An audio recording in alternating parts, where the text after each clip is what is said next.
Hello बच्चों, मैं राजा कुमार और आप देख रहे हैं हमारा चैनल सक्सेस विथ प्रिंस में आपका स्वागत है। आज बच्चों हम लोग हमारे संविधान का भाग 2 जिसमें कुल 41 क्वेश्चनों पे डिस्कस करेंगे, जो किसी भी एग्जामिनेशन की दृष्टि से यह हमारे लिए अति महत्वपूर्ण होगा। तो चलिए बच्चों, हम एक एक करके सारे क्वेश्चनों को देखते हैं। हमारे स्क्रीन पे जो पहला क्वेश्चन है वो इस प्रकार है कि राज्य पुनर्गठन आयोग के अध्यक्ष कौन थे। राज्य पुनर्गठन आयोग के अध्यक्ष कौन थे, तो उसका आंसर हो जाएगा बी। बी आंसर यानी कि फैजल अली। फैजल अली जो थे वो राज्य पुनर्गठन आयोग के अध्यक्ष थे। दूसरा क्वेश्चन है कि भाषा के आधार पर गठित प्रथम राज्य कौन है। भाषा के आधार पे गठित प्रथम राज्य कौन है, तो आंसर जो हमारा हो जाएगा बच्चों वो डी हो जाएगा, आंध्र प्रदेश। आंध्र प्रदेश। तीसरा क्वेश्चन जो हमारे पास है वो इस प्रकार है कि भारत की नागरिकता किस प्रकार की है। भारत की नागरिकता किस प्रकार की है, तो इसका आंसर हो जाएगा, इसका आंसर हो जाएगा एकल। एकल नागरिकता हमारे पास है। एकल नागरिकता हमारे पास है। एकल नागरिकता हमारे पास है। अब क्वेश्चन नंबर 4 के बारे में डिस्कस करते हैं कि भाषीय आधार पर राज्यों का पुनर्गठन हुआ था। यानी कि राज्यों का पुनर्गठन भाषा के आधार पर कब किया गया था, तो इसका आंसर जो हमारे पास होगा वो डी 1956 ईस्वी में। अगला क्वेश्चन नंबर 5 जो है वो इस प्रकार है कि अस्पृश्यता का अंत किया गया। अस्पृश्यता का अंत कब किया गया, अस्पृश्यता का अंत किस अनुच्छेद के अनुसार किया गया, तो इसका जो आंसर हो जाएगा वो डी हो जाएगा,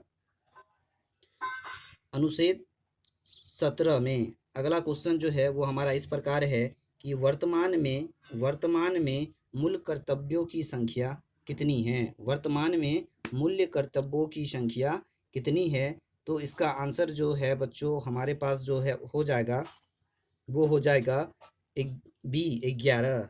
बी 11 है जो मूल कर्तव्यों की संख्या जो है हमारे पास कुल 11 है, यानी कि ऑप्शन नंबर बी सही हो जाएगा।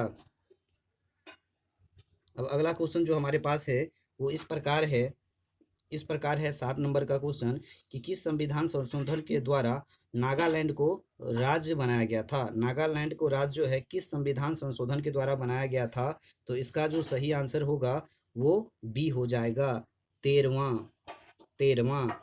अगला क्वेश्चन जो हमारे पास है वो 8 नंबर का इस प्रकार है कि किस संविधान संशोधन के द्वारा गोवा को पूर्ण राज्य का दर्जा दिया गया। गोवा को पूर्ण राज्य का दर्जा किस संविधान संशोधन के द्वारा दिया गया, तो इसका जो आंसर हो जाएगा वो ए नंबर का आंसर हो जाएगा, 56वीं, यानी कि 56वां।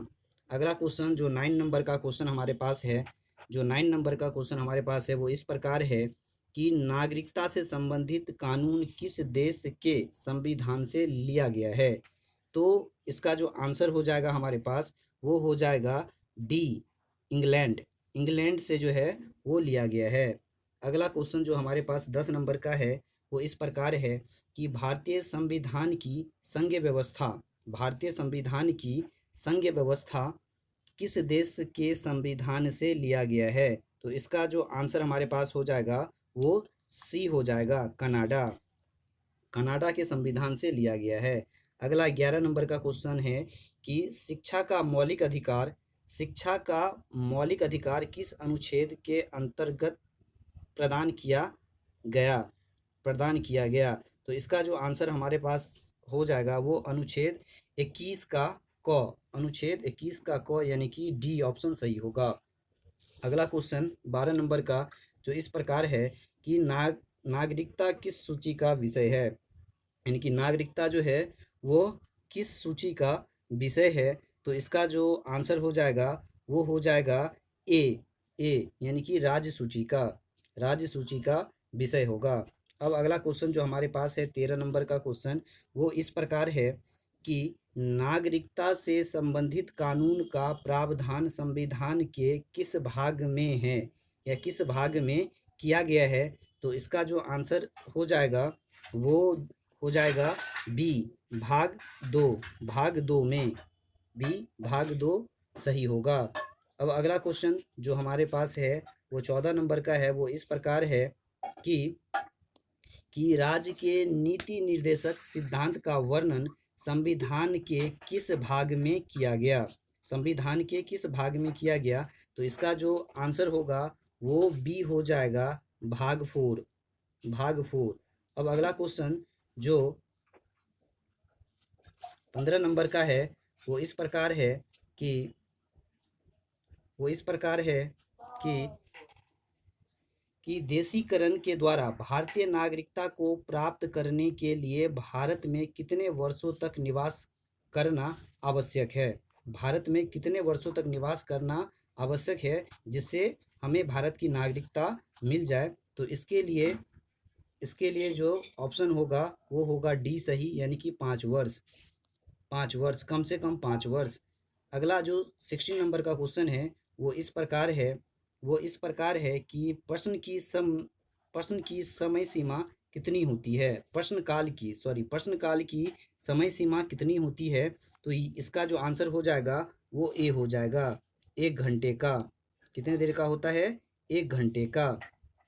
अगला क्वेश्चन जो हमारे पास है वो इस प्रकार है कि 17 नंबर का क्वेश्चन इस प्रकार है कि व्यक्तिगत स्वतंत्रता के लिए आवश्यक रीट है। व्यक्तिगत स्वतंत्रता के लिए आवश्यक रीट क्या है? तो इसका जो आंसर हो जाएगा वो हो जाएगा डी, बंदी प्रत्यक्षीकरण। बंदी प्रत्यक्षीकरण। अगला क्वेश्चन नंबर 18 जो इस प्रकार है कि संसद के संयुक्त अधिवेशन को कौन बुलाता है? संसद के संयुक्त अधिवेशन कौन बुलाता है? तो इसका आंसर हो जाएगा डी, यानी कि राष्ट्रपति। यानी कि हमारे जो राष्ट्रपति हैं वो संसद के संयुक्त अधिवेशन को बुलाते हैं। अगला क्वेश्चन नंबर 19 है जो इस प्रकार है कि अनुच्छेद 32 के आधार पर सर्वोच्च न्यायालय कितने प्रकार का रीट जारी कर सकता है? कितने प्रकार का रीट जारी कर सकता है? तो इसका आंसर हो जाएगा बी, यानी कि ऑप्शन बी सही होगा, 5 प्रकार के। अगला क्वेश्चन नंबर 20 जो इस प्रकार है कि संसद की संयुक्त अधिवेशन की अध्यक्षता कौन करता है? संसद की संयुक्त अधिवेशन की अध्यक्षता कौन करता है? तो इसका जो आंसर हो जाएगा वो हो जाएगा सी सही, लोकसभा अध्यक्ष, यानी कि ऑप्शन नंबर सी सही होगा। अगला नंबर क्वेश्चन नंबर 21 जो इस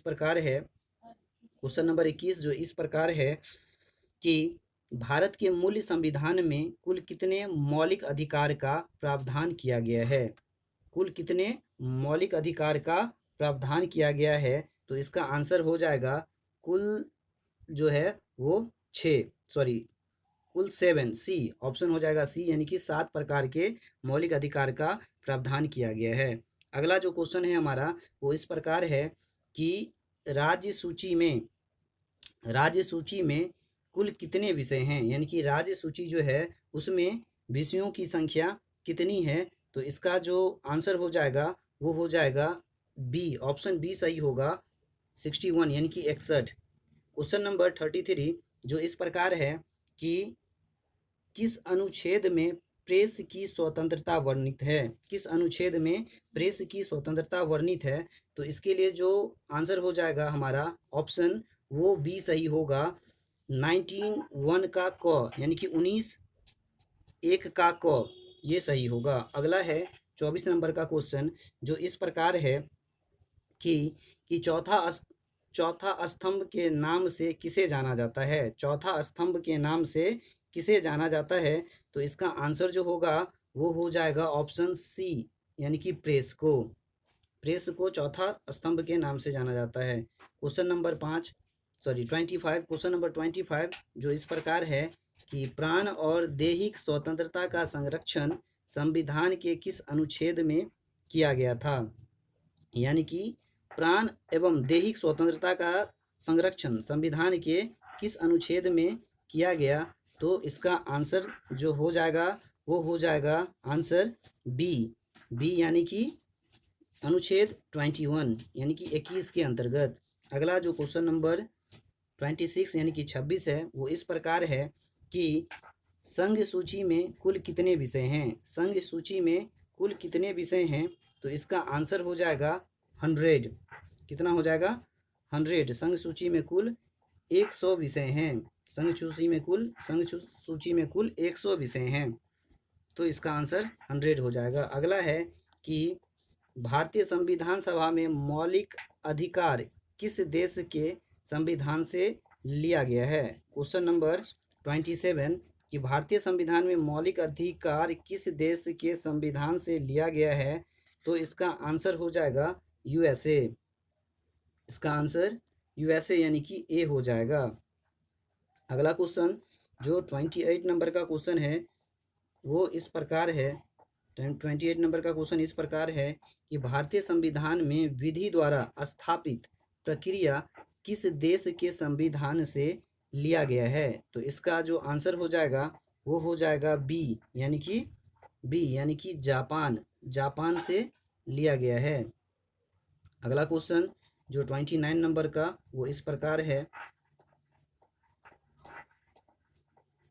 इस प्रकार है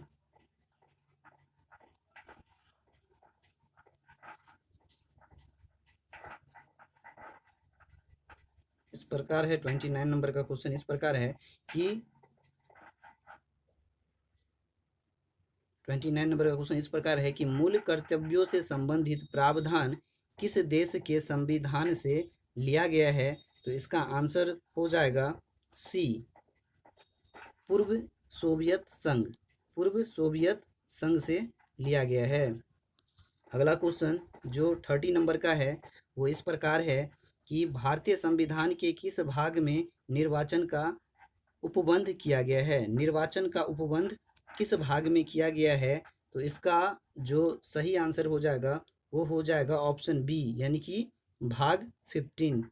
अगला क्वेश्चन 31 नंबर का इस प्रकार है कि संसद भवन का डिजाइन किसने तैयार किया। संसद भवन का डिजाइन किसने तैयार किया, तो इसका आंसर हो जाएगा डी ए और बी दोनों यानी कि सर हर्ट बेकर और एडवर्ड लुटियंस, इन दोनों व्यक्तियों ने मिलकर किया था।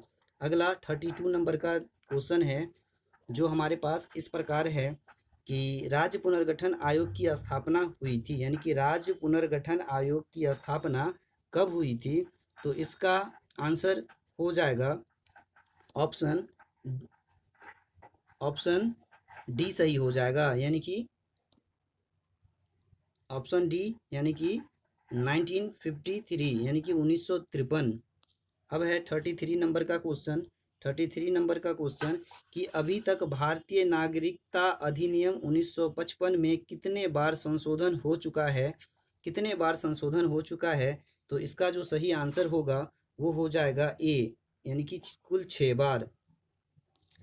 क्वेश्चन नंबर 34 जो इस प्रकार है कि मौलिक अधिकार का वर्णन भारतीय संविधान के किस भाग में किया गया, तो इसका जो आंसर हो जाएगा वो ऑप्शन जो है वो सी हो जाएगा भाग 3 में किया गया है।